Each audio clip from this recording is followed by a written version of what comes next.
The two, we got to bridge the divide, which for me means just no tie. For those of you who work in Charlotte, you know exactly what I mean. So, look, a little bit more about my story. I will tell you, I have always been in and around the HR function. I do love what HR can bring to the table, and I love it at Compass because it's a very commercial application for our business. If you think about it, we have to be very good at what we do from an HR perspective. Otherwise, why would any client ever give us their people to put on our payroll? You notice I didn't say I do this job because I love people. In fact, when somebody tells me that in an interview, I typically excuse myself from the interview because the work of HR isn't always, right, the most positive thing. And in fact, I think you got the Gina and Jennifer show, right? Yeah, I would rather the FBI show up in my house than those two. Candidly, we send them in when it's very, very, very bad.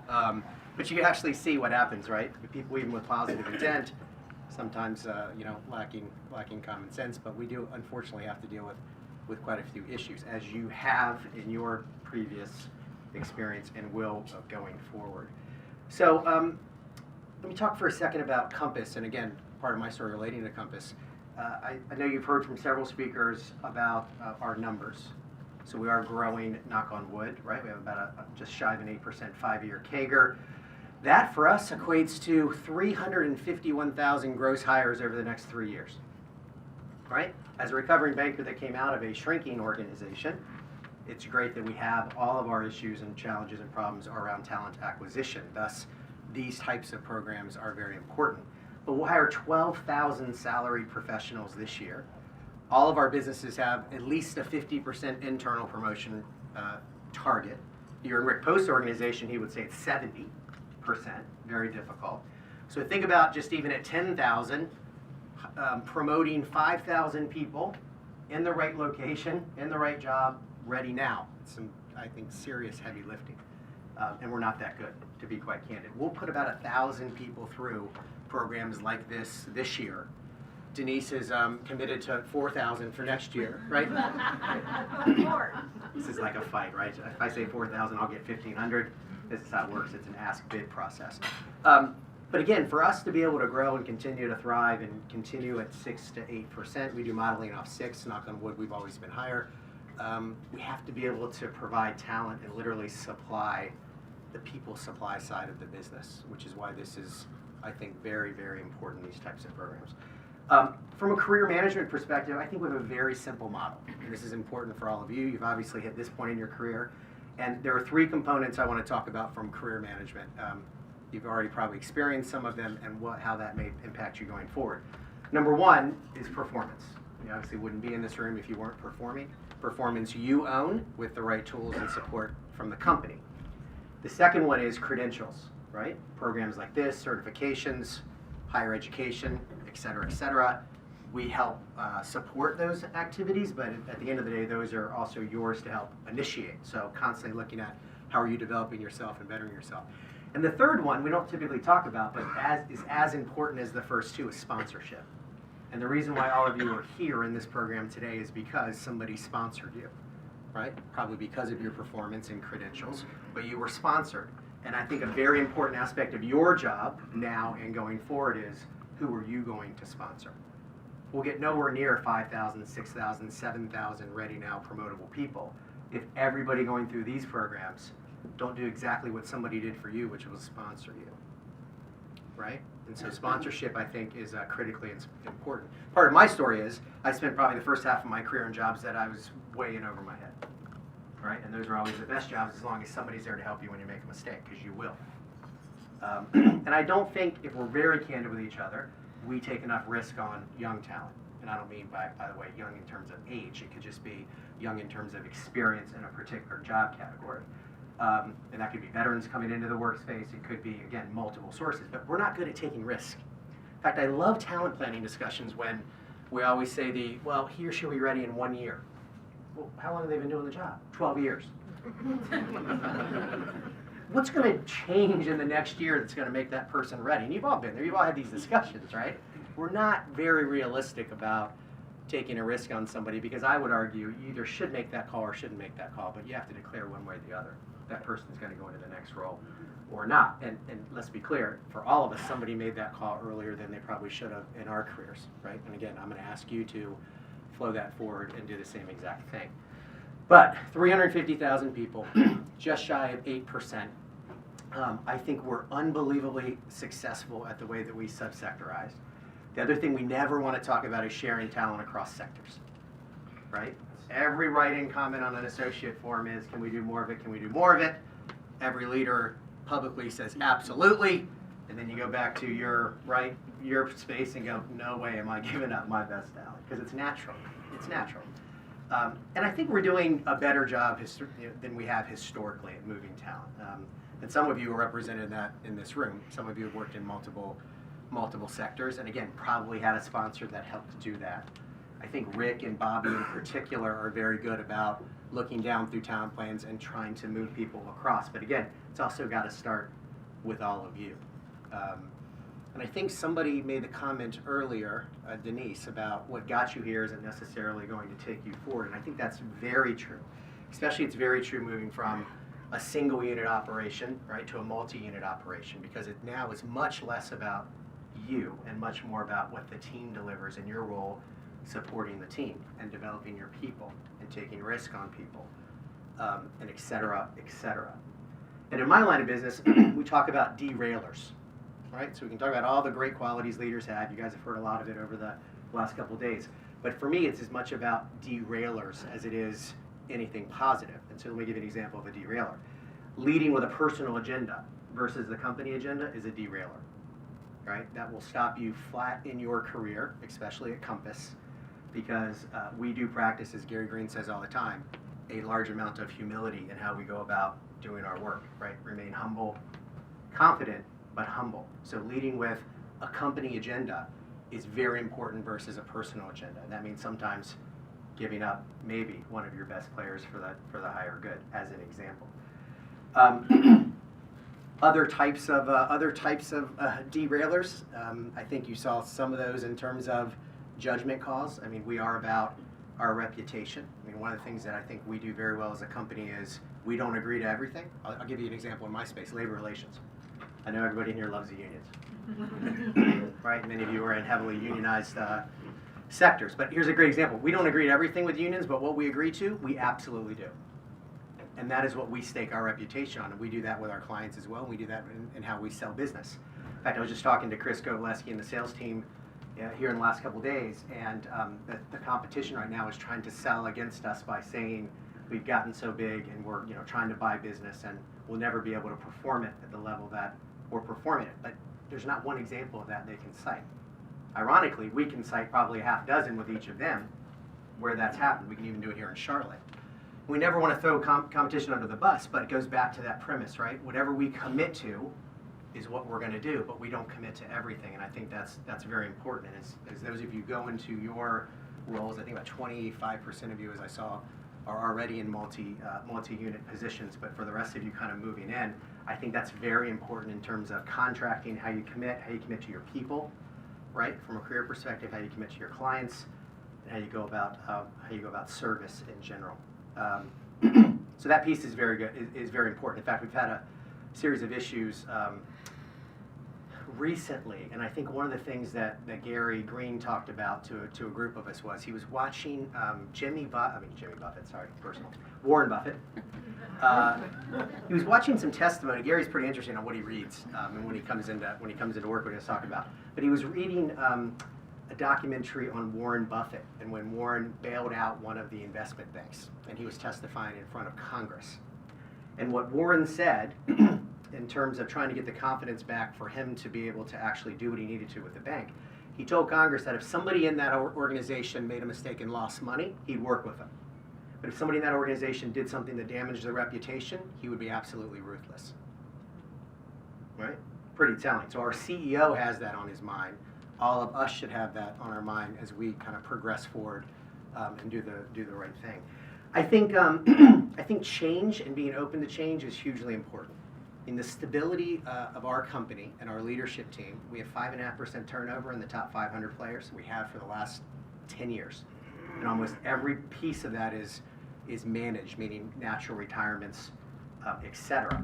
So we have stability as a strength, but it can be an overplayed strength because the environment around us is changing dramatically. I mean, just in the employment landscape, right? 6 years ago, unemployment was over 10%. It's now just over 4%. And if you're in Rochester, Minnesota, it's 2.3%, Gina? We're just up with the Mayo client, 2.3%. So the entire environment right now around us has changed from an economic perspective, and if we're not open to change and figuring out how to do it differently, et cetera, then we're gonna be in a world of hurt. So I think that personal change, openness, and being adaptive is important and can be a derailer if you're not open to it. And I have a saying somebody gave me a long time ago in my career that served me well, and that is there's a difference between being right and dead right. Because when you're dead right, guess what happens? You're just dead. Right? And if you think about that when you're arguing a point, right? If you can really step back and say there probably is 3 or 4 ways to do this versus just the one exact way that I want to do it or how you've always done it, that can alienate a lot of people and kill followership. And so make sure that you're not practicing the dead right piece. So that's kind of derailer for me, number 3. The other piece is culture. And I think what I'm most proud of about Compass is we are probably amongst the last companies that have a career for life philosophy here. We really do. I mean, Bob Kovacs, right? That guy's got more energy than any of us put together, right? He's unbelievable. 40 years with the company. And he said, you know, did he give you the whole choose a job that you love and you never work a day in your life? Did he tell you guys that this morning? Right? And did you start crying? No. Wow, you guys missed like the best part of his speech. But you know, I think Bob's a perfect example of he's enjoyed a career. Obviously, came in through an acquisition. But what I love about our company is with now 28 different subsectors, you have the ability to move, and that doesn't include the international piece. We do move people internationally all the time, usually based on personal request or preference. But you can move between our subsectors and feel like you're working for an entirely different company because of the cultural pieces, right? And I think that's another important aspect we have to protect in our company and make sure that, as I say, every great idea that starts in Charlotte lands in some poor unit manager's lap, right? And in fact, I have this law of mass theory in my shop, which is if you're going to put something out in the field, you have to take something off somebody's plate, because otherwise it just adds up and adds up and adds up from a capacity perspective. But what I love about our business is the different cultures, and they are very different. So if you're in Crothall with Bobby and team, right, kind of the storied history of Crothall and how that works. I love how they've come together with Morrison. There's still different cultures there, okay, but they're working unbelievably well together. And then you go out and see Fidel at Bon Appetit. I mean, Fidel is, oh God, he gets upset when I say that. 75 years old this year, Fidel. Pioneer in the industry, but, you know, that guy's wearing jeans and has a language of his own, and sometimes you get offended, but he doesn't care because he's self-actualized at the top level, right, in Maslow's needs hierarchy. But the fact is, if you work in Bon Appetit, you just have this unbelievable passion for their story about sustainability and Silicon Valley and technology, et cetera, et cetera, et cetera. So another piece that can be a derailer, but I'm asking more from a leadership perspective, is help protect and evolve our culture, right? And that's why in the back of the house we have everything synergized, and that works well. But in the front of the house, or even the middle of the house, right, how we go to market, how we do marketing, how we work with customers and clients. I don't think there's another company in the world that if one of our companies gets in trouble, we can bid it with another one and actually win and keep it with Compass. Nobody else can do that. We probably do that once every couple months. It's unbelievable. So again, help protect that and help evolve the culture. But I do love we're still talking about millennials, right? Because now we have Gen Z, and I say it's kind of, you know, it's the parents. The millennials are potentially starting to become, believe it or not, parents, and then you've got, I think, a whole set of wild issues coming up with the Gen Z. And what's the other one? iGen. I look at Summer because Summer claims she's a millennial because she works with all those programs, but she helps us from a social media perspective, as she presented to you as well. So again, culture, I think, is a very important piece. So look, long story short, for me and about your career, it's a dual process. We're here to support you, give you opportunities like this, make sure you have what you need to do your job, and in turn, right, you have to help us drive the culture, drive the experience, keep our commitments, use good judgment, develop your people, and help us continue to grow. And I think that's the value proposition. And there aren't that many companies out there that it's that clean or it's that clear.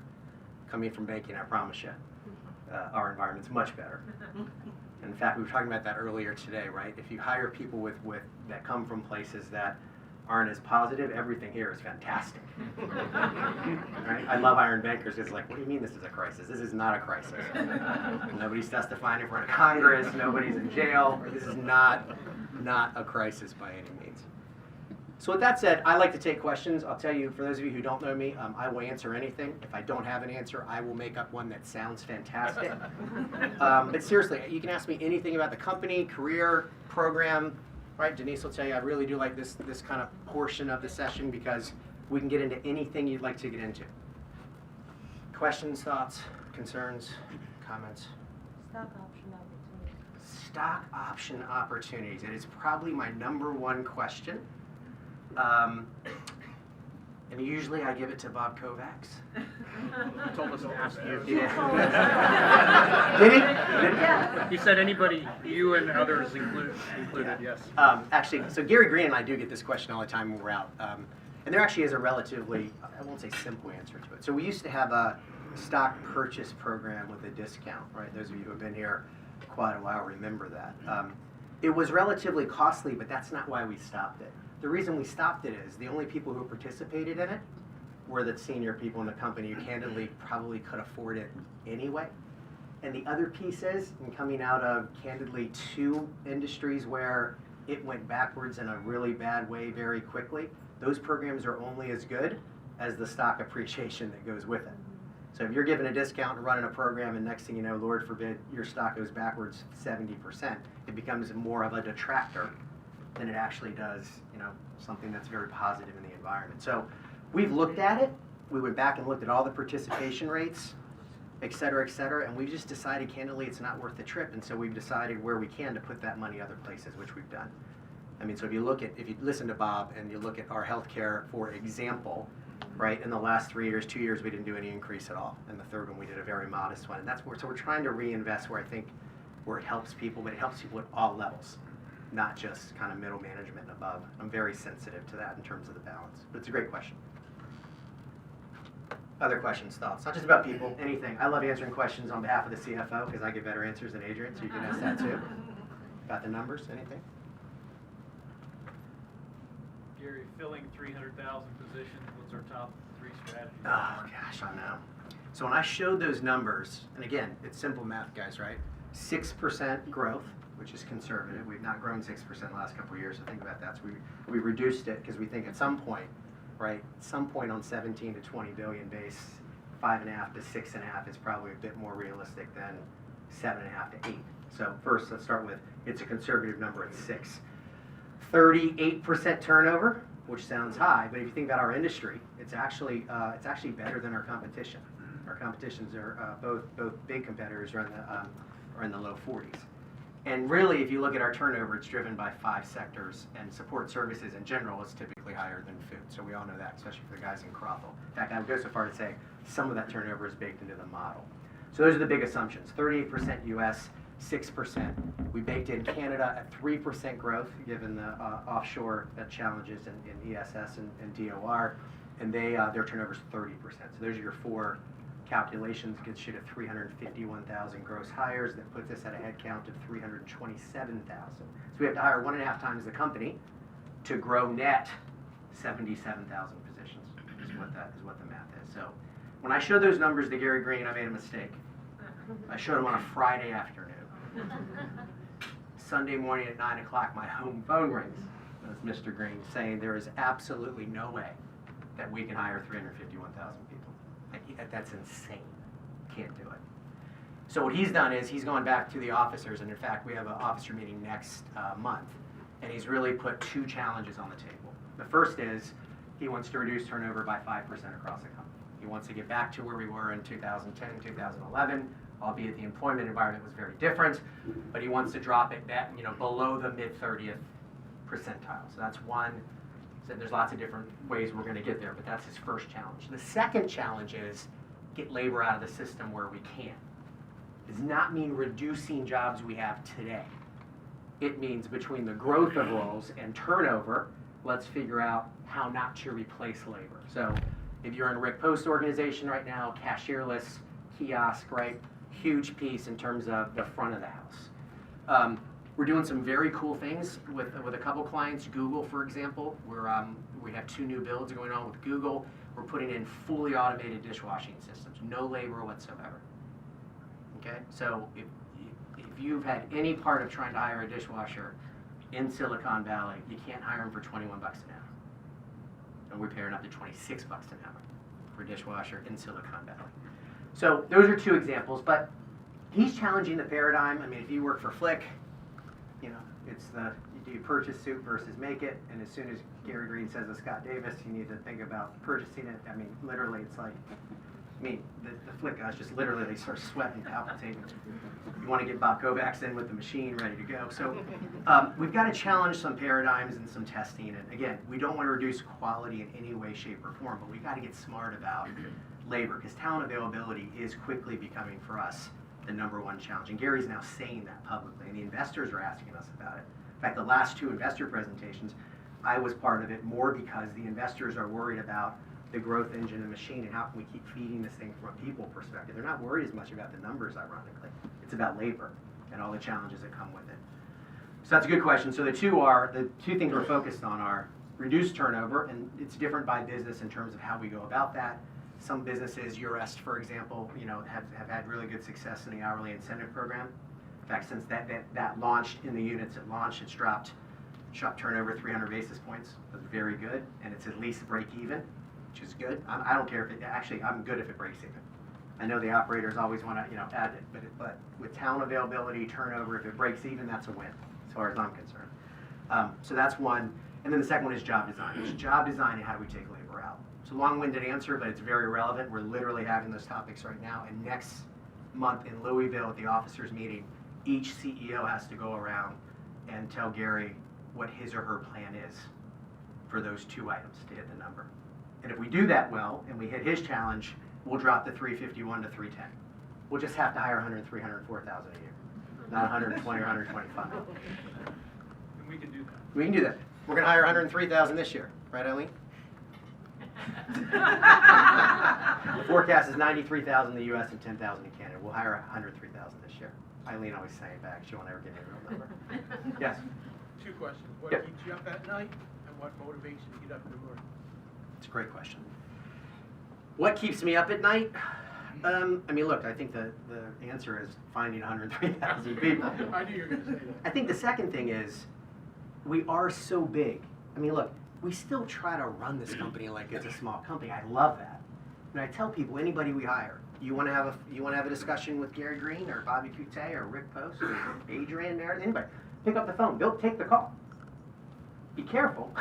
You may not want the discussion, but we still have that level of approachability, accessibility. I think all that's great. But if you look at the presentation that Gina and Jennifer did, we also have some people out there, whether it's with malintent or not, doing some pretty stupid things that can get us in a lot of trouble, back to that reputation point. So that's what keeps me up at night, I mean, when you have that many people.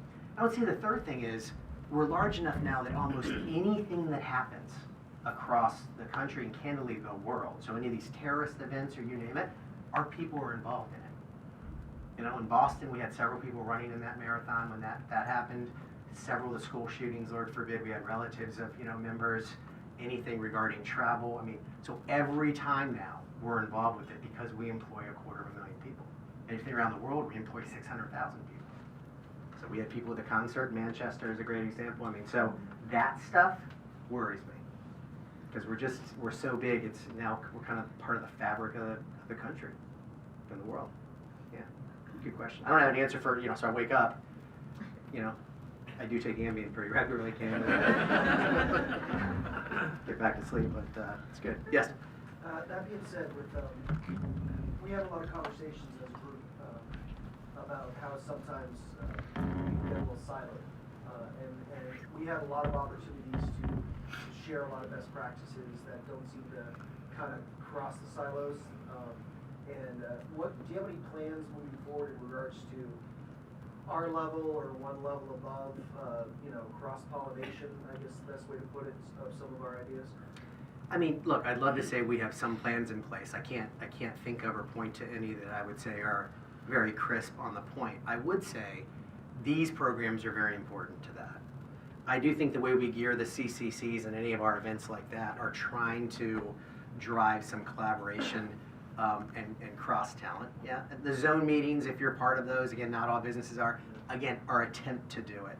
I actually think it's probably as important for folks coming through these programs to have the initiatives to reach out and do more of it kind of peer-to-peer versus a program. Again, we are so big and we operate in 4 super sectors, and it's just not a natural communication set between those super sectors, much less some of the subsectors within a super sector. In my vernacular, super sector versus subsector. But so I would say I think we need to try to do it a bit more organically versus programmatically. We're just too big to do it. But I will tell you, on these programs, we're pretty steadfast on keeping the networking and social component in it. One, it's part of our culture, but I think two, it's because it breeds that type of communication versus just a classroom setting and learning. Yeah, it's a great question. And if you have any ideas on a program, love to hear. Yeah. We'll get with the class and we'll get back to you. Perfect. Bring it. Other questions or thoughts? Comments? Gary, what's been your biggest challenge in the 6 years you've been in your role? Oof, biggest challenge in the 6 years I've been in my role. Well, you know what? Again, speaking very honestly, because I like to do that and candid, onboarding in a senior role here is not easy. I would say onboarding in any kind of middle management and above role here is not easy. And the reason for that is because the tenure is so high. And so we're a bit conflicted on wanting to go out and bring in expertise from people with, at big companies, because you want to bring it in. But then you don't really want them to talk about it, and you don't really want to then drive it too soon. So you've got to have this process of spending some amount of time, and it differs by level, of assessing, learning, and candidly acknowledging why the company's been successful before, right, you start to then weigh in on what you want to do. And so the way that I did it, and fortunately my boss was very good, was I kept a notebook. I called it the red herring notebook. And in the first 3 months, I think I filled up 27 pages of things that I thought we should do differently or change or whatever it may be. And I think by the time I got to 6 months, it was over 50 pages. And I revisit that now every month, and I was just literally laughing because I think I'm on page 30 6 years later, right?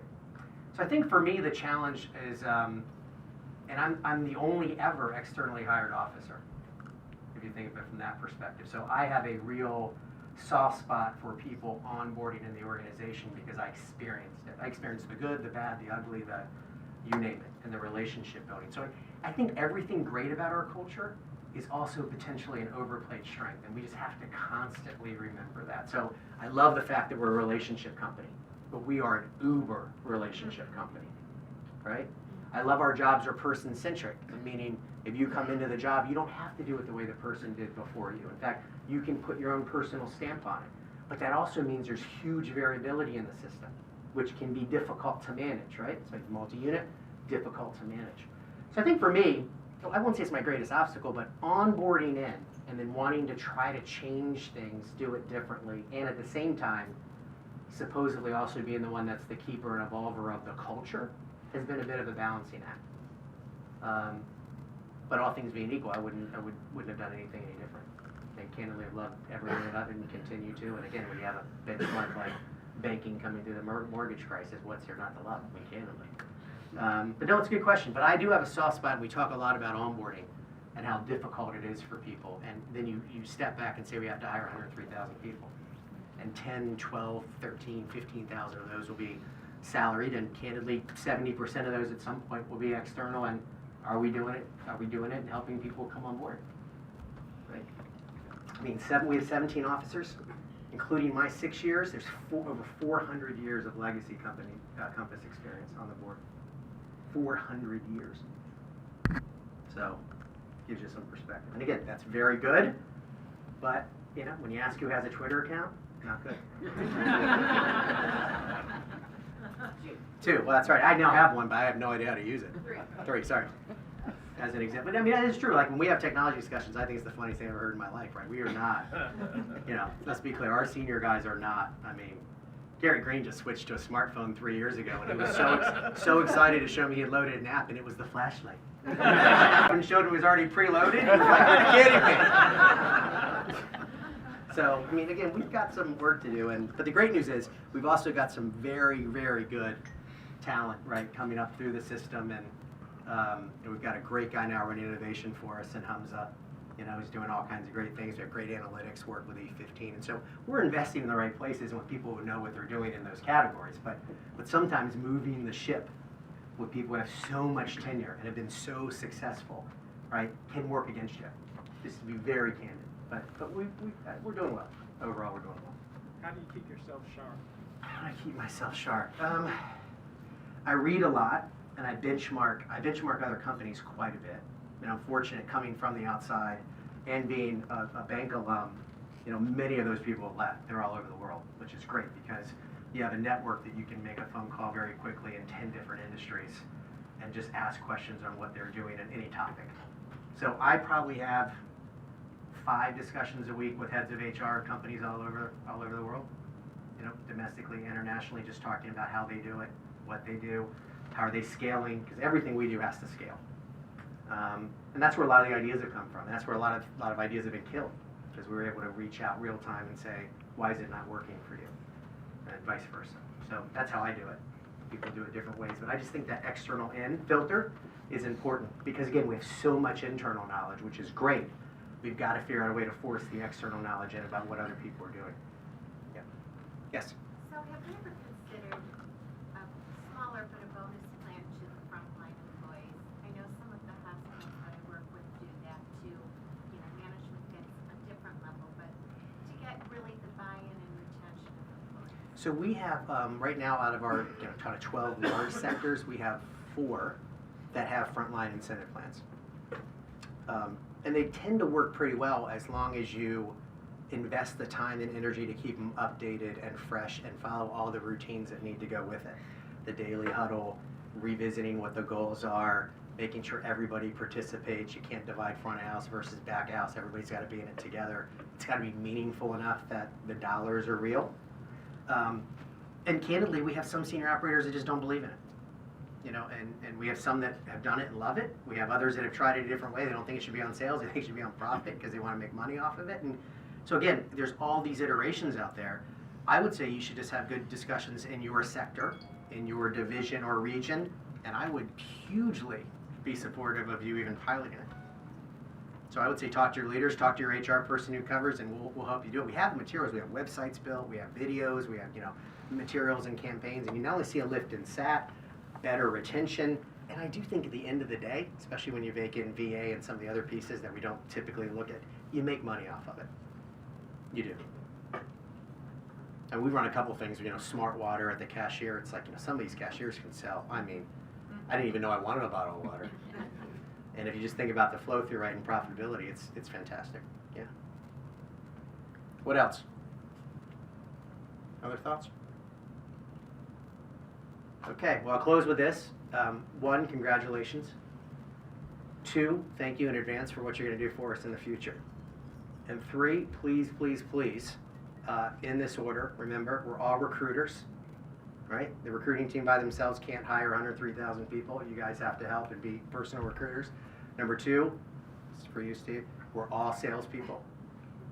Okay, I think I made 4 referrals this week, Steve. My 4th one last night, right? 5? I did 5 this week? Okay. 2nd, we're all salespeople, right? And 3rd, we're all operators. Right? I know if you're an operator, you probably might reverse that, but I'm trying to use the right big perspective. I like American Sniper. Have you seen that movie? Mm-hmm. Right? It's God, country, family. Remember? So I use that with the HR team all the time. It's company, HR, sector. But the sectors always want to reverse that. Make sector, company, HR. So that said, again, all 3 of those roles, thank you, and again, congratulations for completing the class. I think it's a great milestone, and I look forward to seeing what you guys do in your career. Thank you.